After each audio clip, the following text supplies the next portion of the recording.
Ephesians 3:19 says, a love that passeth knowledge.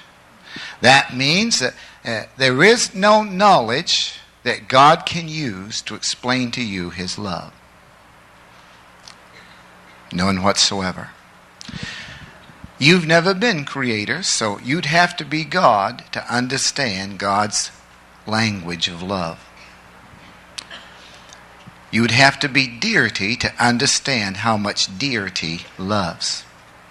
You'd have to be the Redeemer to understand the Redeemer's love. You'd have to be Savior to understand the Savior's love. So he says, my love passeth knowledge. So he uses figures of speech, illustrations. He says things like, when sin doth abound, grace does much more abound. He tries to communicate it. When they put nails in his hands and nails in his feet and a crown of thorns and hit him with the cat o' nine tails 39 times. When they mocked him with a mock trial, God was trying to say, I can't tell you how much I love you, but look, come close. When he says, Father, forgive them, for they know not what they do, he said, I can't tell you.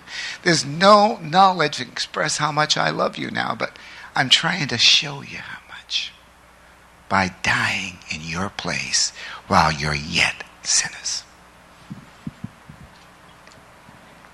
God, would you explain to me grace? I can't.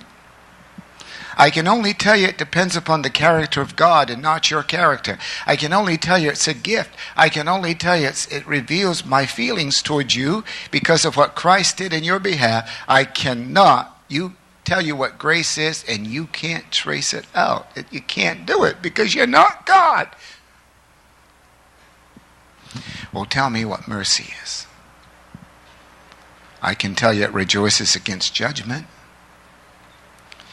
I can tell you that mercy rejoices against condemning anybody or criticizing anybody or finding fault with anybody or gossiping or slandering. Mercy rejoices against giving people what they deserve. Mercy rejoices against having people live in the effects of what they've done. It rejoices in forgiveness and cleansing and purging out the effects of what people have done so they can be brand new and have a new resurrection morning every day and a new resurrection evening. I can tell you that what mercy does, but I can't explain it to you because you try to put it somewhere along the line. You'd put it in a box and say that's as far as mercy goes.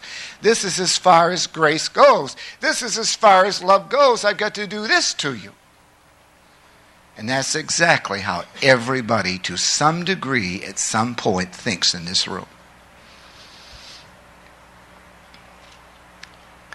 So Satan tries to get us preoccupied with each other, with self, with what people do, with the gifts, and we never get to know the intimacy of the giver. Who's got the gift? Who's powerful with the gifts? No.